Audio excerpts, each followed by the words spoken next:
vote pour la science avec Isabelle Burgon. Bonjour à vous, j'espère que vous vous portez bien. Les élections municipales du 2 novembre se rapprochent à grands pas et se tiendront dans plus de 1100 municipalités au Québec. Nous voulons contribuer à votre réflexion avec une seconde émission au croisement de la politique et de la science. Nous parlons aujourd'hui des enjeux scientifiques que vivent les villes. Les changements climatiques, bien sûr, causent des inondations et des érosions côtières et accélèrent la dégradation des infrastructures municipales.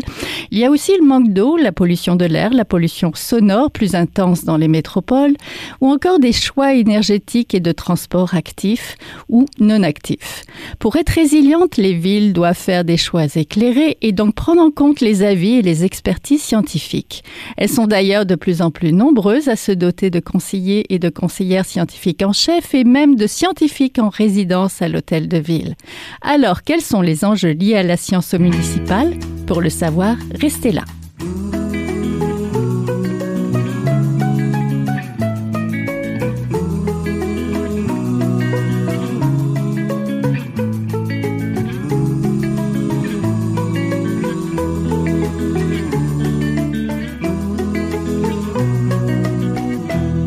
Je vote pour la science aujourd'hui. Nous nous intéressons aux villes, l'élection municipale oblige et plus particulièrement aux enjeux scientifiques qu'elles rencontrent. Pour en parler, je suis en compagnie de Laureline Berthaud, titulaire d'un doctorat en hydrologie et scientifique en résidence à la municipalité régionale de Comté-Beauce-Centre. Bonjour. Bonjour.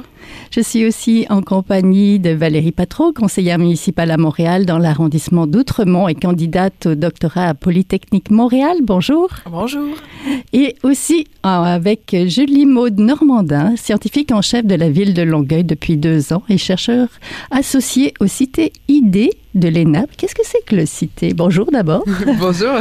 Qu'est-ce que c'est que le Cité ID?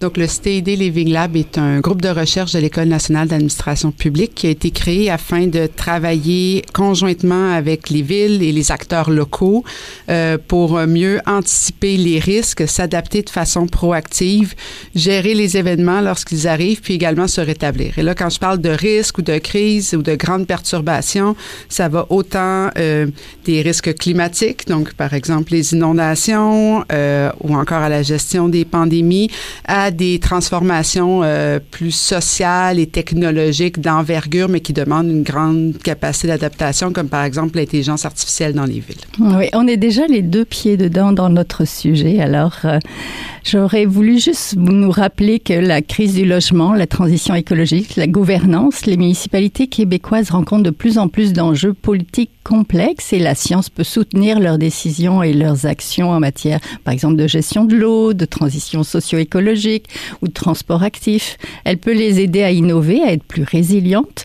Bien sûr, chaque ville est différente et possède ses besoins propres. Face aux îlots de chaleur, de déserts alimentaires, de gestion des polluants, les municipalités gagnent à faire siéger à l'hôtel de ville un ou une scientifique pouvant donner un avis neutre et bien informé. Donc, je vais commencer avec vous, Madame Normandin. Quel est le rôle de la science au sein des municipalités et donc le vôtre depuis 2 ans au sein de Longueuil? Mais il faut bien savoir que dans les municipalités, bien avant la création des conseillers scientifiques ou des scientifiques en chef, il y avait déjà l'utilisation de la science. Oui. Donc, par exemple, il y avait déjà des collaborations avec des chaires de recherche. Il y avait aussi beaucoup de professionnels qui ont des rencontres avec des scientifiques ou qui s'intéressent à leurs travaux. Mais depuis quelques années, avec, je pense, l'arrivée là, des scientifiques en chef ou des conseillers scientifiques en chef dans les villes, notre mandat est vraiment d'amplifier l'utilisation de cette science par différents types d'acteurs. Donc, comment répondre aux questions des élus, par exemple, comment répondre aux questions de la direction générale dans une vision stratégique avec des informations scientifiques, puis également comment soutenir la mise en œuvre au sein des équipes. Donc, mon mandat, c'est vraiment d'amplifier l'utilisation de la science et de faciliter, de créer des ponts, en fait, entre les chercheurs et la ville. OK, vous êtes une facilitatrice de la science, c'est ça? En grande partie.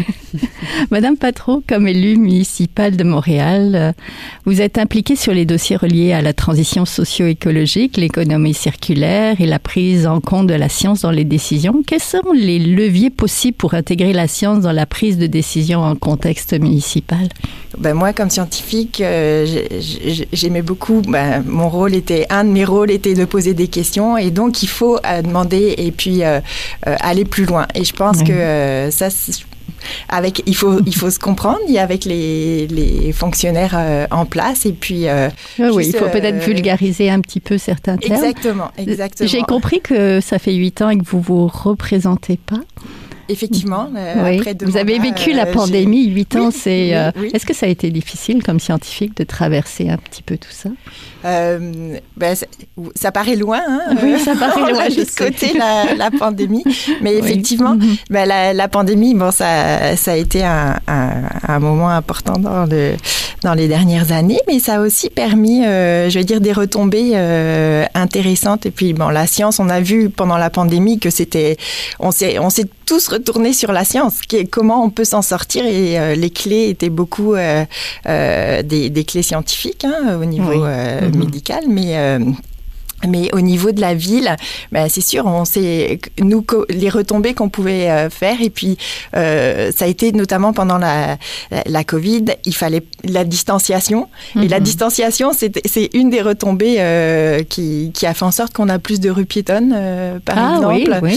Parce qu'il a fallu offrir des espaces publics pour que les gens puissent se rencorer, mais de manière éloignée. De manière éloignée. Et puis, on y a pris goût. Et donc, ça, c'est des exemples de retombées. Oui, vive les rues piétonnes, finalement.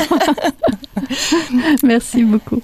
Madame Berthaud, vous êtes scientifique en résidence donc pour appuyer la MRC Beauce-Centre dans l'élaboration de son premier mandat climat. Pouvez-vous me présenter d'abord ce territoire qu'on connaît peut-être un peu moins et votre travail Oui.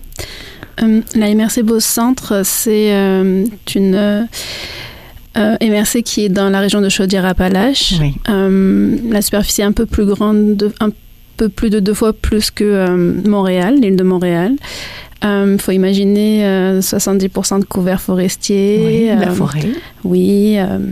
On est traversé par la rivière Chaudière. Donc, c'est Forte Vallée, où on a les 10 municipalités qui sont au bord de la rivière, puis plus en amont. Et on a 93% d'activités agricoles. Oui, c'est vrai. Et 20 000 habitants, si je ne l'ai pas déjà dit. Donc, votre activité à vous, là, vous venez d'arriver au début de l'année. C'est ça. Donc, moi, je me forme au conseil scientifique. Donc, le mandat est d'accompagner la MRC pour faire des avis, des conseils. Mais là, c'est spécifiquement sur le plan climat. Oui. Donc, le plan climat, c'est une planification stratégique pour viser des mesures d'adaptation au changement climatique, des mesures de réduction d'émissions de gaz à effet de serre et aussi faire des mesures de transition climatique. Donc, mon travail, en fait, c'est d'accompagner la MRC à identifier les aléas qui se produisent sur le territoire, à parler à toutes les parties prenantes du territoire. À faire un peu de vulgarisation, vous aussi. C'est ça, cultiver le changement, cultiver la science, planter des graines. Oui. Et l'objectif, c'est de vraiment travailler le plus possible ensemble pour se dire, d'accord, voici nos vulnérabilités sur le territoire, voici les risques. On utilise les historiques de ce qui s'est produit auparavant. On regarde des projections climatiques et comment certains aléas peuvent évoluer. Et on se dit, d'accord, on peut agir sur ça. Donc, il faut agir aussi, penser aux conséquences des mesures que l'on va prendre et de penser d'abord aux groupes les plus vulnérables est une bonne chose, en fait, pour réussir une transition sans accentuer les inégalités sociales et aussi de santé pouvant exister déjà sur le territoire. Une transition équitable, finalement, pour tout le monde. En pensant aux plus vulnérables, on pense à tout le monde, finalement. On bonifie pour tout le monde. Merci. Madame Normandin, la ville de Longueuil travaille également sur un plan climat. Vous avez d'ailleurs récemment accueilli la scientifique de données Sana Rawafi en résidence chez vous. Quels sont les enjeux spécifiques liés au changement climatique de votre municipalité? Bien, évidemment, pour les aléas, on a les aléas qui touchent la région métropolitaine de façon générale. Mais oui, tout à fait. Donc, chez nous, en fait, c'est l'équipe de la direction de l'environnement qui est responsable de l'élaboration du plan climat et du suivi de la mise en œuvre. En effet, Sana, donc, vient d'arriver chez nous comme scientifique en résidence. Donc, une autre scientifique en résidence pour pouvoir nous aider dans l'utilisation des données probantes, notamment pour un tableau de bord pour le plan climat. Donc, vraiment comprendre à la fois les actions que nous avons prévues dans le plan de climat, mais de pouvoir déjà commencer à penser comment nous allons mesurer les impacts de nos efforts. On a développé un plan d'action et une stratégie de résilience aux fortes pluies depuis les 2 dernières années, où on est vraiment venu utiliser les connaissances scientifiques de plusieurs façons. Donc, d'abord, pour bien comprendre comment il y a une transformation du climat actuel et également le climat futur. Puis c'est important dans une municipalité où plusieurs infrastructures que l'on construit vont être en place dans 50, 60, 80, les 80 prochaines années. Donc, en termes de pensée stratégique pour une ville, comprendre comment les différents scénarios de gaz à effet de serre ont des impacts différents en matière de manifestation d'aléas sur notre territoire, c'est vraiment important parce que nos décisions actuelles vont avoir des conséquences pour les décennies à venir. Donc, comment la pluviométrie va changer au sein de la ville, quelles sont les actions qui sont déjà mises en place puis qu'on devrait pouvoir amplifier au sein de la ville. Puis dans certains cas aussi, ce qu'on a fait, c'est qu'on a des enjeux particuliers sur le territoire, puis on est venu ajouter des projets de recherche. Parce que, par exemple, augmenter l'utilisation des jardins d'eau de pluie. Oui, les parcs éponges, comme on les appelle. Exact, les parcs éponges, mais les jardins d'eau de pluie également chez le citoyen, voir de quelle façon le citoyen peut faire sa part. On sait très bien avec les études scientifiques que c'est pertinent, mais à l'échelle d'un territoire particulier, j'ai besoin d'atteindre quel pourcentage pour avoir un impact direct. Ça, on a besoin d'une étude très localisée pour pouvoir le faire, par exemple. Donc, c'est souvent cette transformation-là de la connaissance scientifique, je trouve, qui manifeste au niveau des villes, c'est-à-dire que souvent, on a des connaissances scientifiques générales, mais on doit les appliquer dans un territoire précis, dans un quartier, puis là, on doit venir tenter de travailler quel est le seuil pour avoir un impact, par exemple. Puis là, ça nous prend d'autres types de connaissances scientifiques, d'autres types de collaboration. C'est bien, c'est la science appliquée, c'est un terrain de jeu pour vous, finalement. Une municipalité, ça peut être aussi vu comme un paquebot qui n'évolue pas assez vite. Madame Patro, comment naviguer entre les attentes des citoyens et citoyennes et la complexité d'une ville? Ouais, c'est une grande question. Oui. Mais avec la lorgnette de la science, disons, ça amène évidemment des réponses à une partie de ces questions et ça permet de convaincre aussi avec des bases solides une partie de la population. Après, on parlait de changement et oui, le changement, c'est aussi un secteur de la science qui évolue. Moi, je m'intéresse notamment dans mes travaux de doctorance à ce secteur-là parce que on se rend compte que même si on a les connaissances, si on a la technologie, si on sait ce qu'il faut faire, une des clés, c'est comment les faire accepter. Et donc, comment mieux vulgariser les résultats de la science, mais et comment travailler avec la population pour faire en sorte qu'on arrive à mettre en place nos actions et qu'elles soient bien acceptées. Parce que 4 ans de mandat, c'est vite fait. Et puis, les clashs politiques, ça peut arriver et on veut pas reculer. Il faut avancer. Alors, est-ce que c'est la stratégie des petits pas sur certains dossiers? Je pense que oui, mais il y a d'autres dossiers qui font plus consensus et donc à ce moment-là où on peut aller plus vite à mon avis. Donc il faut c'est une stratégie à doser là. Ça devient très politique et puis effectivement il y a des grandes questions. C'est important de voir à quel rythme et puis de connaître la population qu'on représente et à quel rythme elle va accepter les changements. Exactement. Oui. Madame Berthaud, vous étiez aux Journées synergiques Plan Climat organisées par l'Union municipale du Québec à Drummondville dernièrement. Pouvez-vous nous présenter cet événement et nous dire pourquoi c'est important le travail de mettre des lunettes climatiques aux services municipaux? Oui. Alors, cette rencontre organisée par l'UMQ a permis de réunir une cinquantaine chargés de projet, là, d'élaborer les plans climat dans une 50aine de MRC. Oui. Donc, c'était très intéressant, en fait. Ça fait beaucoup de monde. Ça fait beaucoup d'MRC. Oui. Et c'était une rencontre très riche et très sincère. En fait, on se parlait des choses, on s'échangeait des bonnes pratiques, etc. L'intérêt de faire ces rencontres-là, en plus de se parler sur des forums ou lors d'autres rencontres organisées par l'UMQ, c'est de travailler sur des cas pratiques que l'on peut rencontrer, de se conseiller, de se donner des retours, des conseils, d'approfondir certaines actions que l'on pourrait mettre en place. Oui. Donnez-nous un exemple d'action, par exemple. On veut construire de nouveaux lotissements. Oui. D'accord. Où est-ce qu'on veut construire ce nouveau lotissement? Et parce que une des solutions à l'adaptation, c'est d'augmenter un peu la densité de l'habitation. Au cœur des villes, hein, finalement. Oui, puis même sur le territoire de la MRC Beauce-Centre. Donc, où est-ce qu'on met ce lotissement? Est-ce que c'est une zone où on a un îlot de chaleur? Dans ce cas, est-ce qu'on fait en sorte, avec notre lotissement, d'avoir un espace vert pour faciliter les sorties si à l'intérieur il fait trop chaud? Dans ce bâtiment même, est-ce qu'on va utiliser certains matériaux plus que d'autres? Est-ce qu'on va penser à l'isolation? Est-ce qu'on fait des logements qui sont hors marché? Est-ce qu'on fait... En fait, il faut vraiment penser à chacune de nos actions et de nos réflexions en termes de justice et d'équité pour pouvoir avancer et ne pas creuser toutes ces inégalités. Donc voilà, on échangeait sur ça.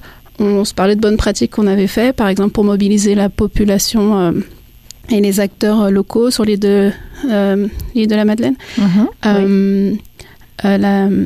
L'idée, c'était par exemple de faire beaucoup d'ateliers et puis de laisser l'art aussi entrer, l'art et la créativité entrer dans ces mobilisations pour que les gens puissent vraiment prendre le sujet comme ils l'entendent. Donc oui, il y a une base scientifique, etc., mais il faut que les gens puissent accepter les changements à venir et vraiment prendre le sujet.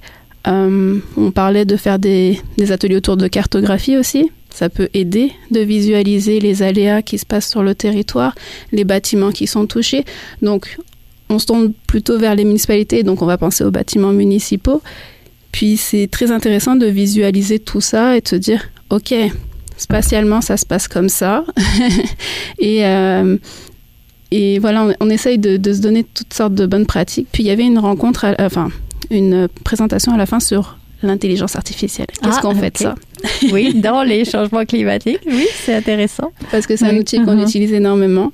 Et donc, oui, utilisons l'intelligence artificielle, mais attention au revers de cette intelligence artificielle qui peut créer des effets climatiques, qui peut creuser des inégalités sociales aussi. Oui, parce que si on veut aller vers des mesures qui sont plus connectées, sur les téléphones, etc., est-ce qu'on va joindre toute la population?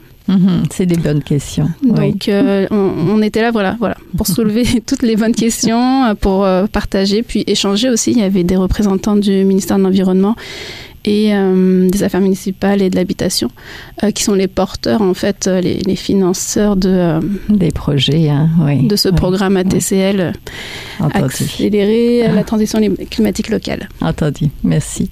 Madame Normandin, comment les villes peuvent être plus résilientes? C'était le sujet d'ailleurs de notre émission la semaine dernière. Mais comment elles peuvent l'être grâce à la science? Donnez-nous peut-être quelques exemples.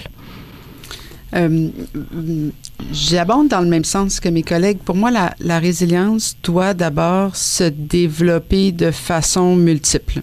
Oui. Donc, je vais vous donner deux exemples.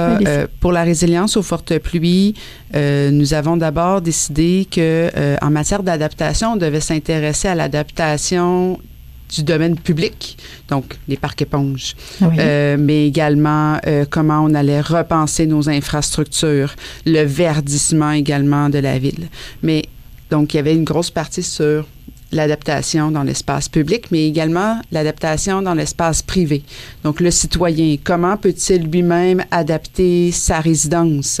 Comment on peut également communiquer avec le citoyen afin qu'il participe à l'adaptation du territoire en ayant lui-même une meilleure gestion des eaux pluviales, par exemple. Un des projets auxquels on a participé, c'est un projet avec Architecture sans frontières Québec qui a mené des recherches pour tenter d'identifier quelles étaient en matière de bâtiments, les meilleures pratiques pour rebâtir les bâtiments ou encore les matériaux les plus résistants à l'eau, puis qui permettraient non pas de rebâtir à l'identique, non. Et plutôt de rebâtir de façon adaptée, donc de reconstruire en mieux, ce qu'on appelle en anglais là, le Build Back Better. Donc, en fait, c'est reconstruire en mieux pour que quand l'événement, malheureusement, risquant de se reproduire, les conséquences ne soient pas les mêmes. Donc, c'est ces différentes dimensions-là sur lesquelles il faut agir. Donc, agir avant un événement, pendant, puis également profiter de, malheureusement, après un sinistre pour se questionner et rebâtir de façon plus résiliente. Oui, j'imagine qu'il y a plusieurs types de connaissances scientifiques dans ce dossier-là. Absolument. Donc, on passe de l'ingénierie à l'architecture, à l'hydrologie, mais également la santé publique aussi. Oui. Les recherches de la santé publique sur les dimensions d'équité est très importante. Des dimensions également de participation citoyenne, là, de la recherche en participation citoyenne ou encore en communication environnementale. Ou en acceptation sociale aussi. Oui. Probablement. Ben tout à fait. Puis et donc souvent, ce qu'on va vouloir faire ici, c'est de venir chercher différents types d'approches. Donc, dans certains cas, est-ce que, par exemple, on pourrait soutenir des approches de sciences citoyennes pour que les citoyens participent eux-mêmes au projet? Dans d'autres cas, est-ce qu'on fait de la vulgarisation scientifique pour pouvoir expliquer aux citoyens mais pourquoi on s'adapte? Donc, en effet, la dimension interdisciplinaire, surtout pour des enjeux très complexes que l'on rencontre aujourd'hui. Comme le climat, finalement, les changements climatiques. Exactement. Hein, c'est ça. Très important. Madame Patro, vos travaux de doctorat portent sur l'écofiscalité et les politiques publiques pour rendre la filière plastique plus durable. Pouvez-vous me parler des enjeux reliés à l'intégration des innovations au sein d'une municipalité? Quel est le rôle d'une scientifique du côté de l'innovation? C'est sûr que la science appliquée amène en général à des innovations, à des changements de méthode de la part des villes, des municipalités. Donc, il faut arriver à les intégrer. Le changement, l'innovation, ça apporte un changement. Et donc, faut arriver. Souvent, moi, je me rends compte que on aime refaire ce qu'on connaît. Hein, alors, il faut arriver à sortir de notre zone de confort, finalement. Exactement, pour pouvoir contrôler ou savoir apprécier l'importance de l'innovation et puis être à l'aise avec. Donc, les appels d'offres, c'est des outils pour aller chercher ça. Les projets pilotes, ce sont des outils aussi pour mettre en place et puis pour tester des choses. Et je pense que c'est une avenue, le format projet pilote là qui peut vraiment permettre d'intégrer des innovations. Et je pense que il y a du travail à faire entre les municipalités, entre elles, parce que souvent, quand une municipalité innove, les autres municipalités regardent ce qui est fait et puis intègrent ensuite ou pas, ou changent leur réglementation de la même façon ou adaptée à leur situation. Donc, ça c'est d'autres leviers importants à regarder. Là, moi, vous parlez du plastique. Oui.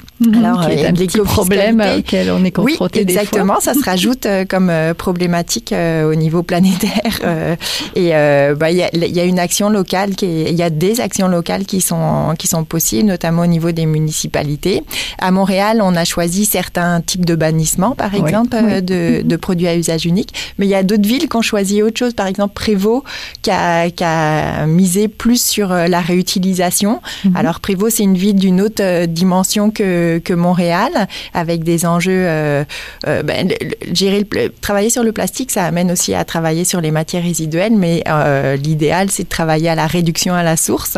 Oui, donc, c'est pour ça que la ville de Montréal a travaillé sur plutôt le bannissement, qui lui semblait une avenue plus réalisable dans son contexte. Et puis plus rapide peut-être aussi. Et plus rapide, exactement. Et Prévost, elle s'est permis d'aller de façon différente à innover différemment avec des commerçants locaux pour changer la donne. Et ça, je pense, les deux pratiques sont vraiment intéressantes et puis vont amener dans le futur des changements. Donc, avec la reddition de comptes de ces projets-là, ça va être intéressant de voir pour les futures municipalités quelle innovation dans ce contexte-là répond plus à son contexte et comment ça va pouvoir être intégré dans sa municipalité. Donc, j'espère il faut se parler, il faut regarder ce qui se fait ailleurs et puis qu'est-ce qui marche et qu'est-ce qu'on est à l'aise d'implanter dans son contexte. Entendu. Je vais finir avec vous, Madame Berthaud, mais très très rapidement, parce que je sais que vous êtes spécialiste de l'étiage. Ça, c'est le débit minimal des cours d'eau. Expliquez-nous ce que c'est et comment ça touche nos municipalités, mais en 1 minute. Bon, l'étiage, c'est l'inverse des crues. Donc, c'est un phénomène naturel.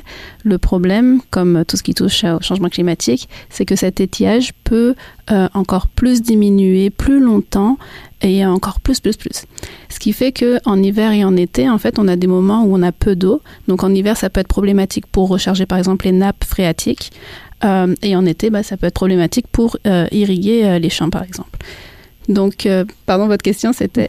C'était justement ce que c'était et comment ça touche les municipalités. Comment ça touche les municipalités? Ça peut toucher les municipalités parce qu'il faut potabiliser de l'eau toute l'année. Donc, il faut faire en fonction des fluctuations de l'eau dans les cours d'eau, dans les nappes phréatiques. Donc, il faut regarder les usages. Il faut regarder la gestion de l'eau. Peut-être utiliser des compteurs un jour. Ah oui, des compteurs d'eau. Des compteurs d'eau, parce que vraiment, on a besoin, dans notre gestion de l'eau, de penser à la potabilisation de l'eau, aux activités agricoles, industrielles, mais surtout et avant tout, parce qu'on n'a pas fait le lien encore, à l'environnement, à la biodiversité, dont on dépend. Toute notre société, en fait, tout notre développement de société dépend de l'environnement qu'on utilise, en fait, à nos fins.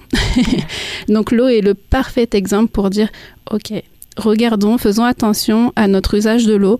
Regardons partout où est-ce qu'on l'utilise, comment on l'utilise.